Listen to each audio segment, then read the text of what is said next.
I want our fellow Texans to hear us very clearly.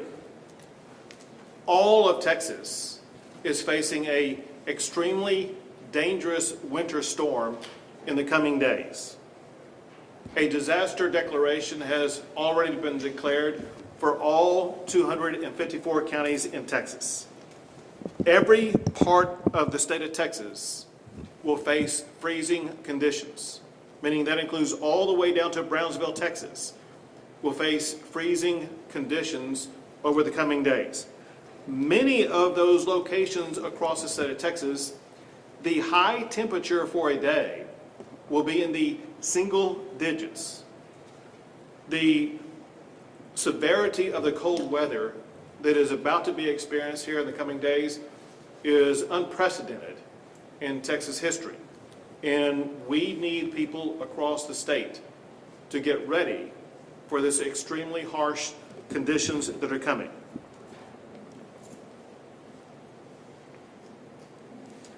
The ultra-low temperatures will last for several days, meaning that what becomes frozen will remain frozen for a long period of time.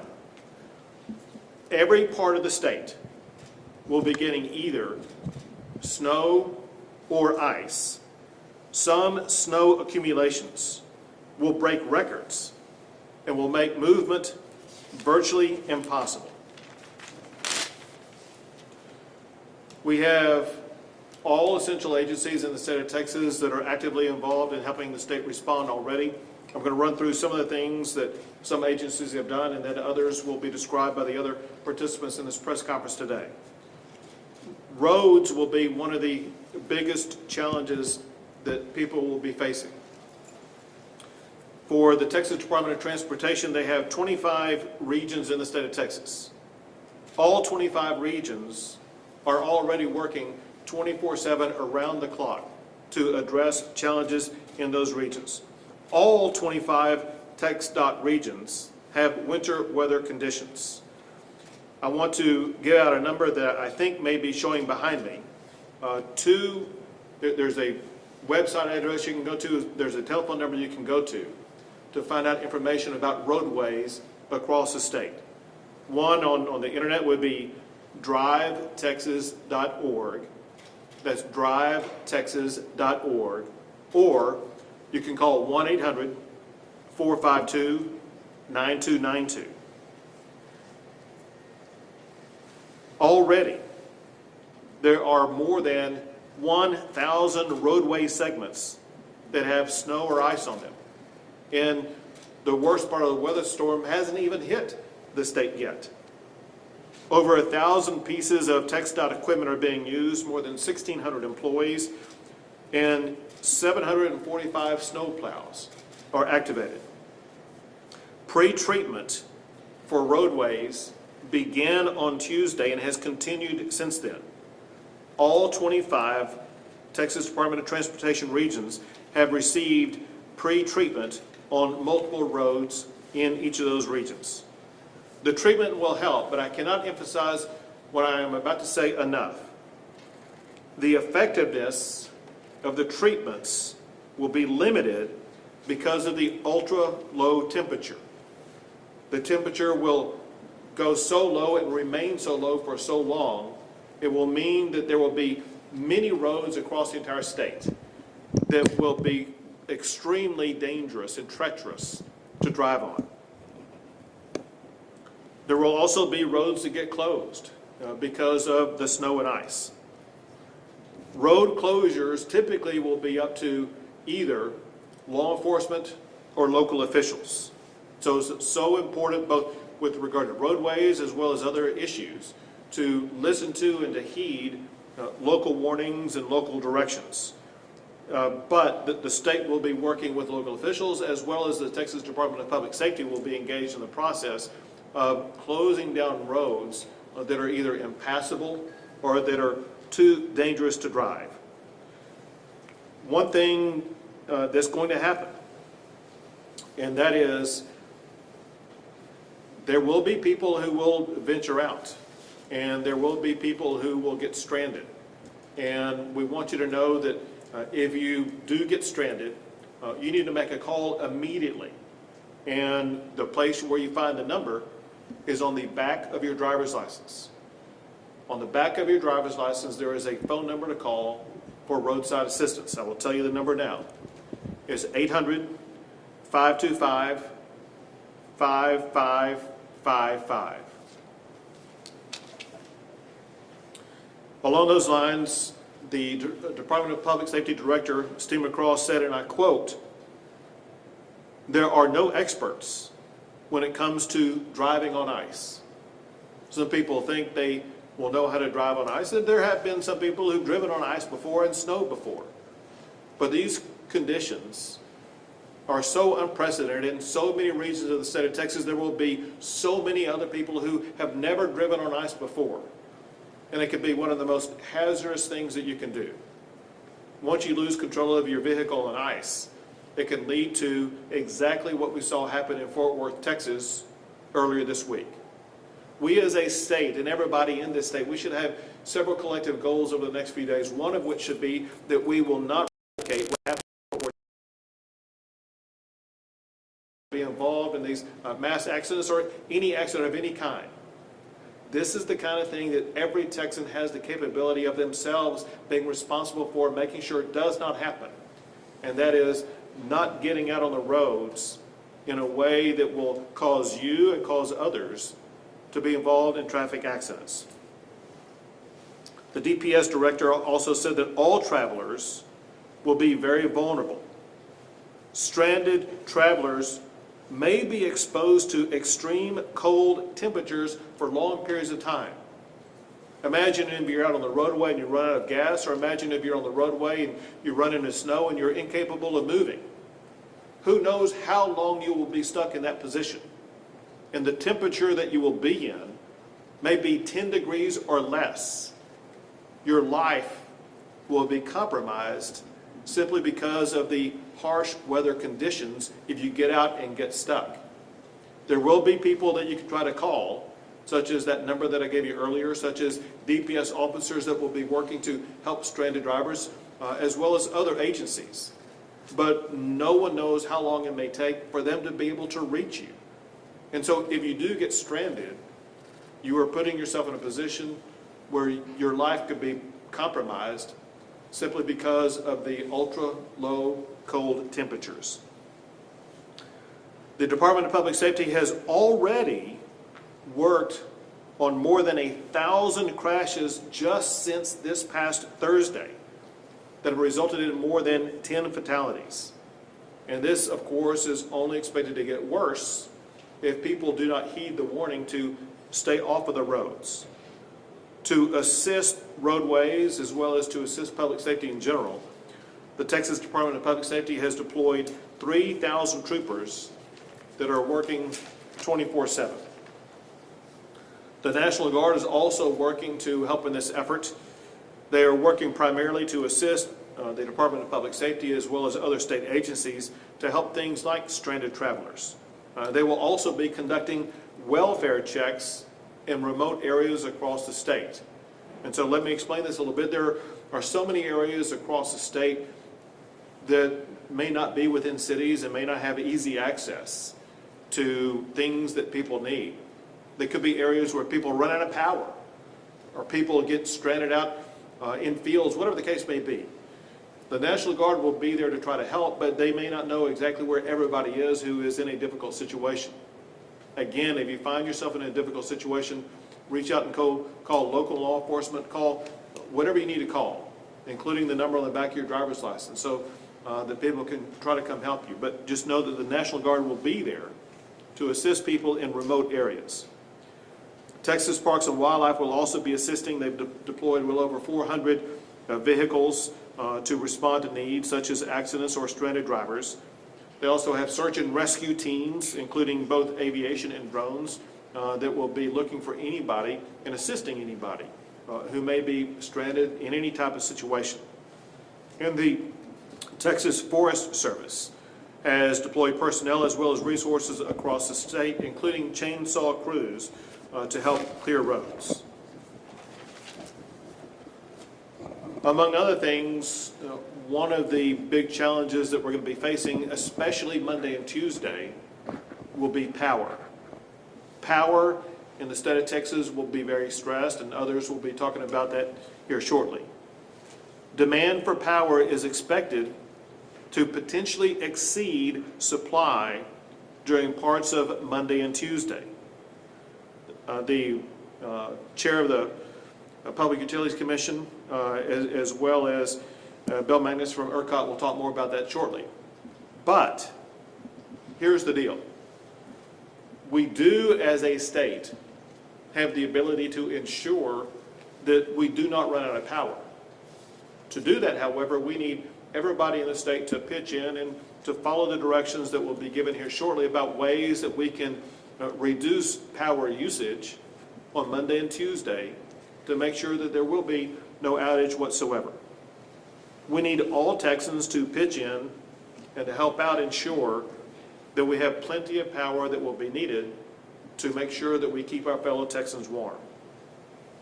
Power companies have crews in place already, as well as having received crews from other states.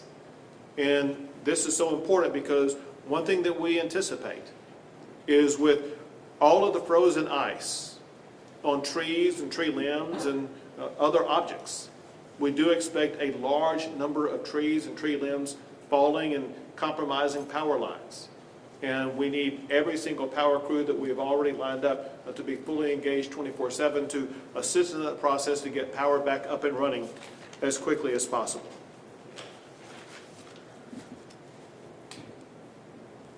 In addition to the state disaster declaration that I've already made, our team has already spoken with the White House and let them know that as soon as we finish our press conference here today, I am asking for a federal emergency declaration, and that formal request will go in momentarily. This is going to be a very challenging time for Texas and for Texans, but it is a challenge that we know that our fellow Texans are up to. And if everyone follows the responsible steps that they themselves can control, we are going to get through this challenge in ways that reduce the loss of life, that maximize our ability to access the power that we need, and that also maximizes the safety and security of everybody in this state. With that, I'm going to pass it to the Chief of the Texas Division of Emergency Management, NIMKID. Thank you, Governor. And thank you to all the Texans that are out there that are staying off the roads right now.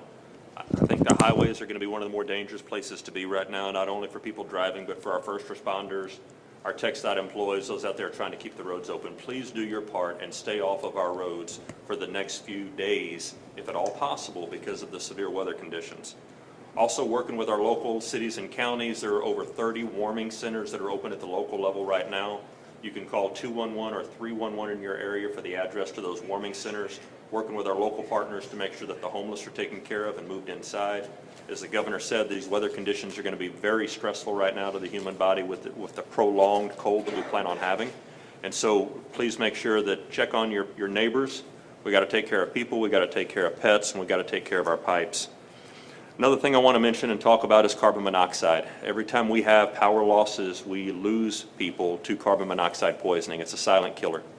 Please help us get the message out. Do not burn gas-burning appliances inside your home. If you're going to use some sort of heater outside, make sure that it's away from windows that may be open, drawing that carbon monoxide in. Carbon monoxide is a preventable death. So please, we do believe we have about 16,000 customers without power right now. This could go on for a while. Help us get the message out to be very aware of carbon monoxide. That's all I have, Governor. Thank you. And I want to double down on one thing that you talked about. In addition to avoiding monoxide poisoning, many people that will have their homes or where they're living subject to this ultra cold weather may not have been through this before. It may not have been through this as long as we will be experiencing this with temperatures below freezing for such a long time. They need to take the caution and steps that are needed to make sure they don't have frozen pipes that will wind up bursting. If you haven't had that happen before, it can flood your entire house as soon as that ice begins to melt. And so there are simple precautionary actions that you can take to make sure that you will not have frozen pipes that wind up bursting that flood your house in the coming days. Next, I want to pass things over to Commissioner Christy Craddock of the Texas Railroad Commission. Thank you, Governor. Obviously, electricity is important, but also gas is, and so the Railroad Commission regulates the gas. And one of the things that we did last night, meaning Friday night at 6:30, was approve an emergency order to temporarily amend our Rule 489, which is our rule about who gets priority in gas. And we added electric generation facilities serving human needs customers. We added it to a higher priority. So to ensure our gas supplies, our first two that are our groups that are important today and continuing always are residences, hospitals, schools, churches, and other human needs customers, and deliveries to local distribution companies, meaning the gas that comes into your house. We want to make sure that that gas stays on, but use it smart. Please don't use it where we have carbon monoxide issues. And the other place that we have elevated again is to electric generation facilities which serve human needs customers. So the wind isn't blowing and the sun isn't out right now. So gas and coal and nuclear are very important today to make sure those are on, and we want to make sure that the gas is flowing in the state. So we appreciate people being thoughtful about their use of gas, and be safe with gas. If you have an issue, call your local gas company. Make sure you don't light something or do something you're not supposed to. That causes accidents, and we want to make sure that, again, carbon monoxide is a priority. Those issues can be remediated pretty easily. Be smart about it, but we want to make sure gas and power is flowing in the state. Thank you, Governor. Thanks, and thanks to you and the Railroad Commission for taking that swift action in advance. Thank you. Yes, sir. Sure. And now we have the Chair of the Public Utilities Commission, Deanne Walker. Thank you, Governor Abbott. As Governor Abbott stated, we are facing extreme demand on the system for Monday and Tuesday. We have been working the past few days trying to address that. We've worked with ERCOT, with the Railroad Commission, and all market participants to be proactive in trying to find solutions. At this point, we really have no additional generation that we can add to the system to address the issues. So therefore, it comes from conservation and demand management, and that's where we need your help. We ask that everyone start conserving energy Sunday through Tuesday. I have a few points that seem minor, but they really do make a difference. One is turning your thermostat to 68 or lower. Especially if you're not home, please do that. Close your shades and blinds so that it reduces the amount of heat that leaves your home. Turning off and unplugging non-essential equipment that you have in your home. If you have a toaster plugged in and you don't need it, please unplug that, because it still does draw current from if it's just plugged in. And last, if you could avoid using large appliances during especially the peak, which is the morning and evening. If you could not do your laundry or dishwashing and stuff like that, that would be very helpful to us also. The last thing I wanted to add is to a point that Governor Abbott had, and that is down power lines.